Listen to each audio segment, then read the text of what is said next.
प्यारे बच्चों, हरीश शर्मा का प्यार भरा नमस्कार। और आज हम शुरू कर रहे हैं कक्षा 9 का चैप्टर नंबर 14 सांख्यिकी यानी कि स्टैटिस्टिक्स। बहुत ही इंपॉर्टेंट चैप्टर और बिल्कुल आसान। देखिए, सांख्यिकी में मैं आपको कुछ बात पहले बताना चाहता हूँ। शुरू करने से पहले कुछ हम जनरल बातें करेंगे सांख्यिकी के बारे में। देखिए, आधुनिक युग में हम ये कह सकते हैं कि ये एक सांख्यिकी का युग है। आपने देखा होगा कि आप किसी भी समाचार पत्र में डाटा देखते हैं, वो जो है बार ग्राफ के रूप में या पाई चार्ट के रूप में। आप क्रिकेट देखते हैं, क्रिकेट के अंदर भी जो है किसी भी ओवर का ग्राफ के रूप में, ऐसे ओवर के अंदर ऐसे हर एक का अपना अपना ग्राफ बना होता है। ये सांख्यिकी का ही रूप है। इस तरह से हर कितने रन बने कितने ओवर में, कहाँ पर जो है आप ये कह सकते हैं कि आउट हुआ तो वहाँ पर गेंद दिखा दी जाती है इस तरह से कि यहाँ पर ये आउट हुआ।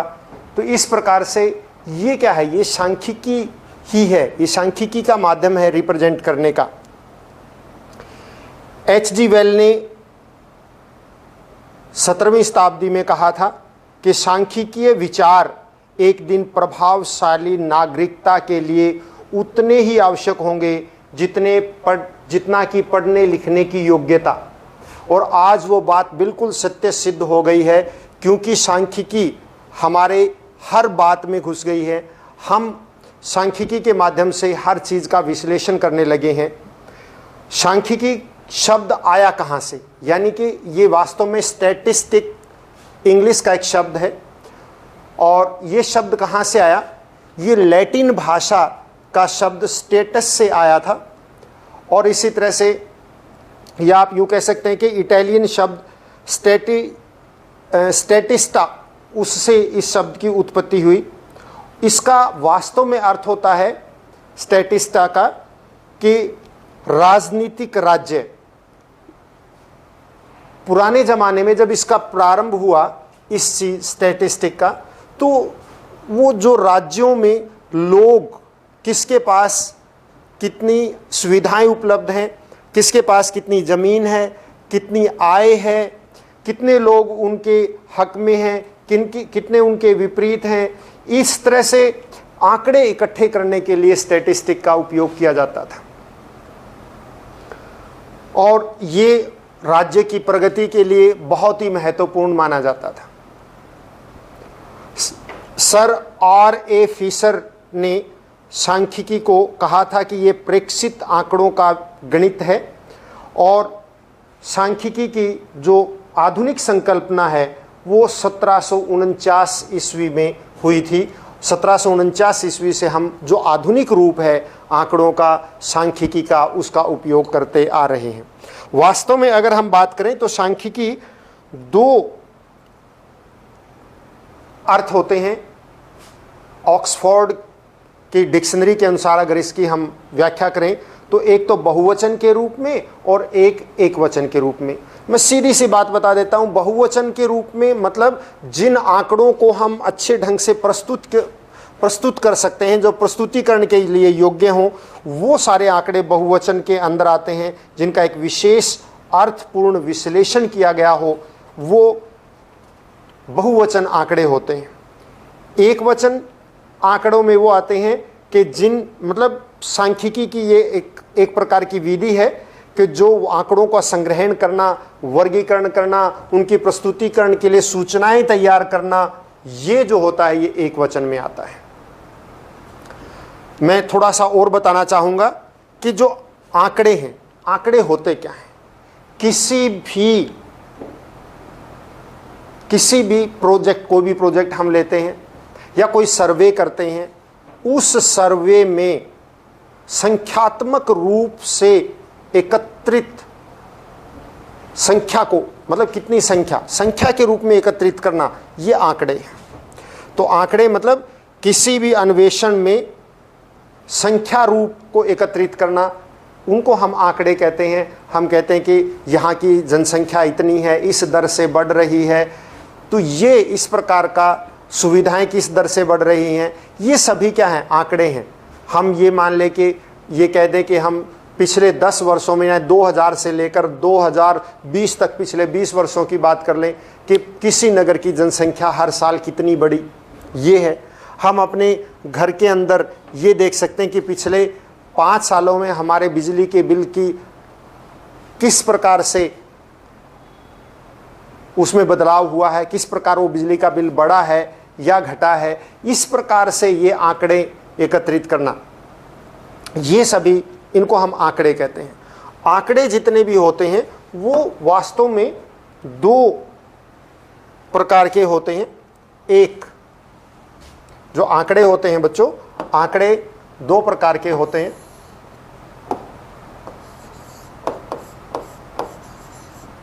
आंकड़े, संख्यात्मक विश्लेषण किसी भी चीज का वो आंकड़े कहलाता है। और आंकड़े 2 प्रकार के होते हैं। एक होता है प्राथमिक आंकड़े,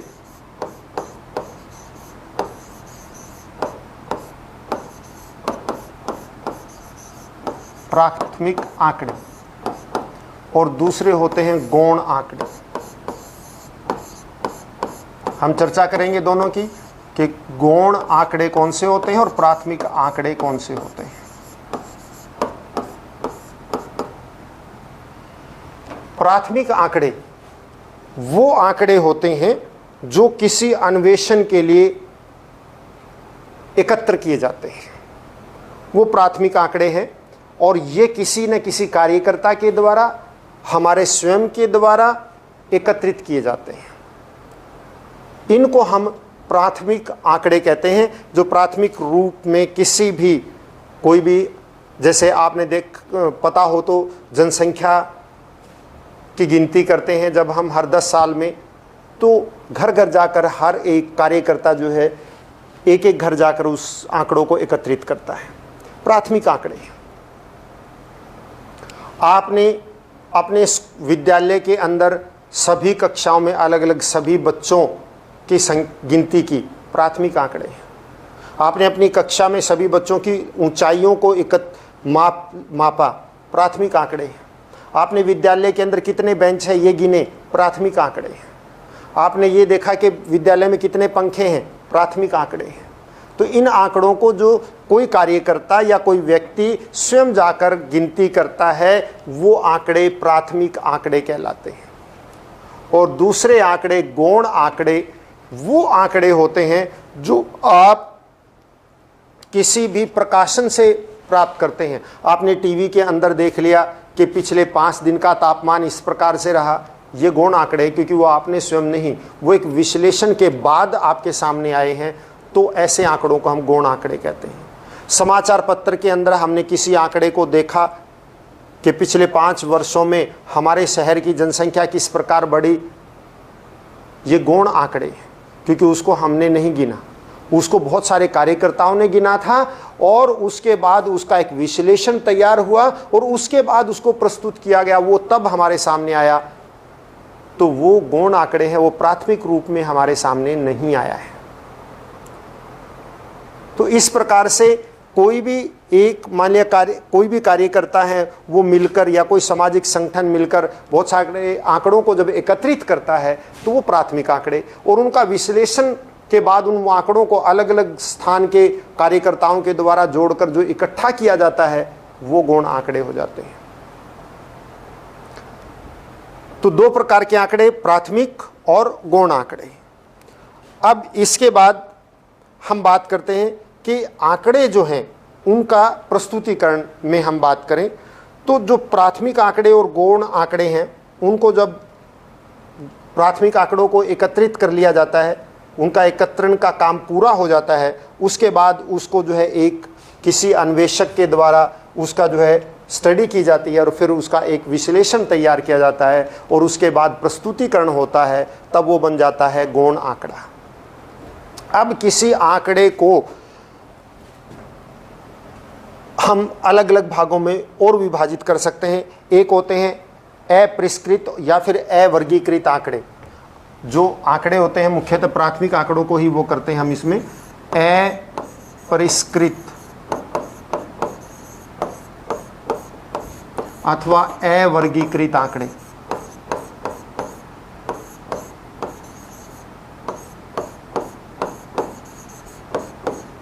मान लिया कि हमारे पास प्राथमिक आंकड़े हैं और हमने उन आंकड़ों को किसी भी प्रकार से उनमें कोई बदलाव नहीं रखा, वो किसी भी क्रम में नहीं रखा, जिस तरह से लिए थे उसी प्रकार रख दिया और उनका कोई विशेष क्रम नहीं, कोई विश्लेषण नहीं किया गया, तब ऐसे आंकड़ों को हम अपरिष्कृत या अवर्गीकृत आंकड़े कहते हैं।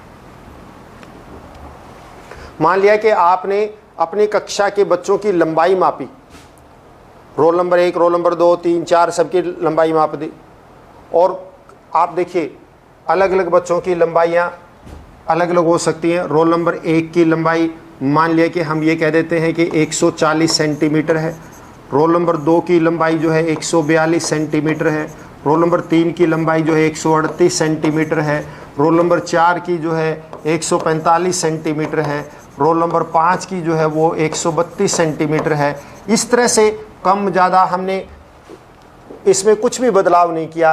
ये अवर्गीकृत आंकड़े हैं। और दूसरे होते हैं परिष्कृत अथवा वर्गीकृत आंकड़े। परिष्कृत अथवा वर्गीकृत आंकड़े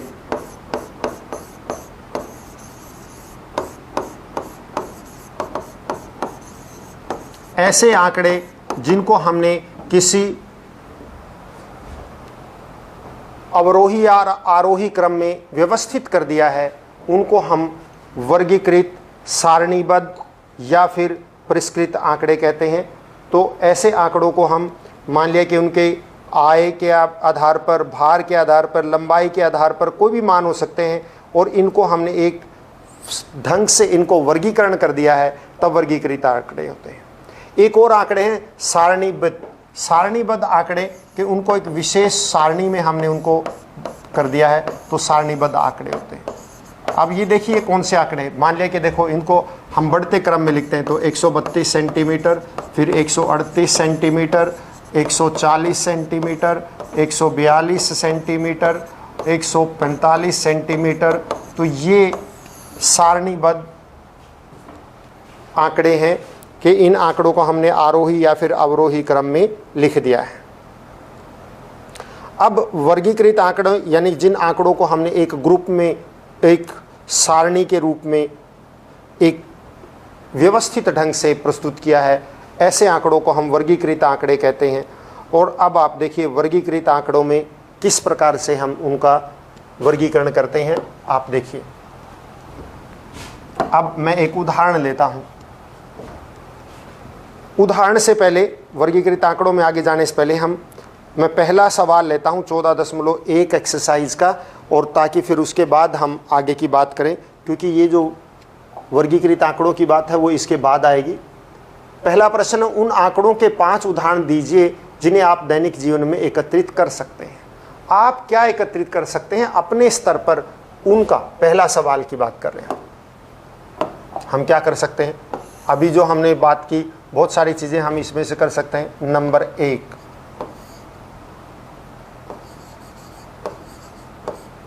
कक्षा के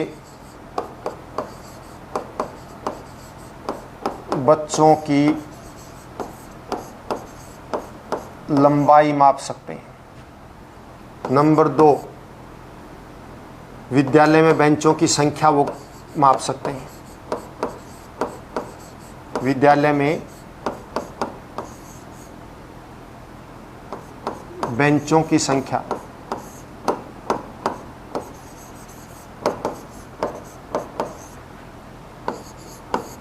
विद्यालय में पेड़ों की संख्या,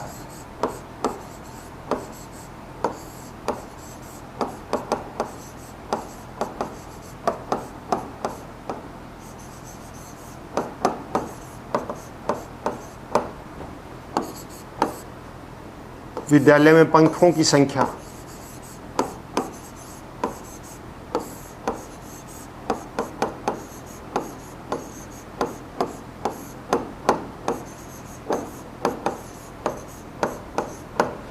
माप सकते हैं ना। ये आंकड़े आप एकत्रित कर सकते हैं। तो ये इसी प्रकार के आंकड़े हैं। इसके अलावा आप और क्या कर सकते हैं, पिछले एक सप्ताह में टेलीविज़न के माध्यम से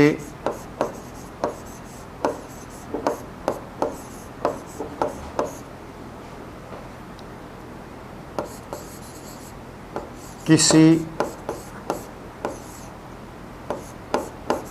शहर का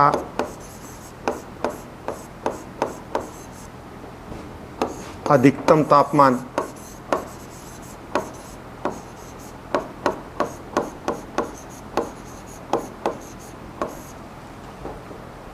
ये कर सकते हैं।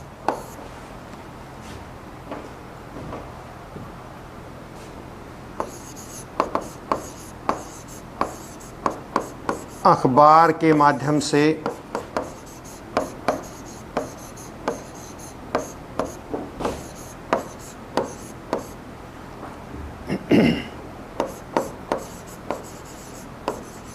पिछले वर्ष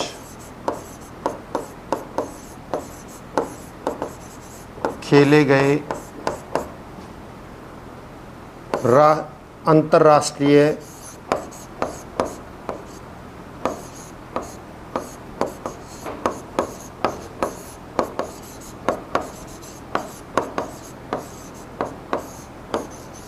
फुटबॉल मैच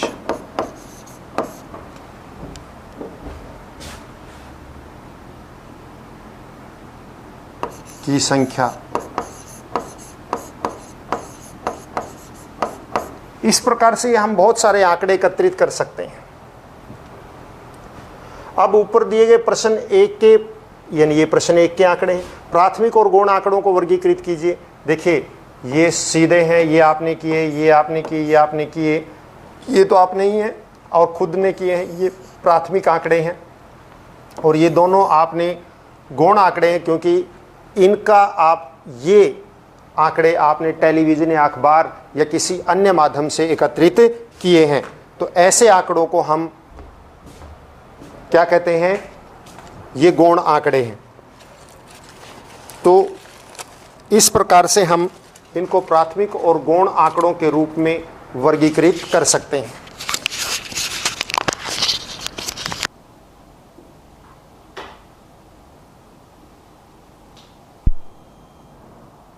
इसके बाद हम कर रहे थे बच्चों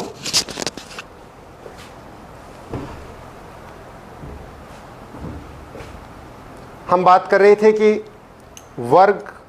वर्गीकृत आंकड़े और उसमें वर्ग सीमाएं, वर्ग अंतराल, वर्ग बारंबारता, ये सब आगे है और इनको हम अगले लेक्चर में करेंगे। आज के लिए इतना ही काफ़ी। घर पर रहें, स्वस्थ रहें और अपना काम हर रोज़ करते रहें। धन्यवाद।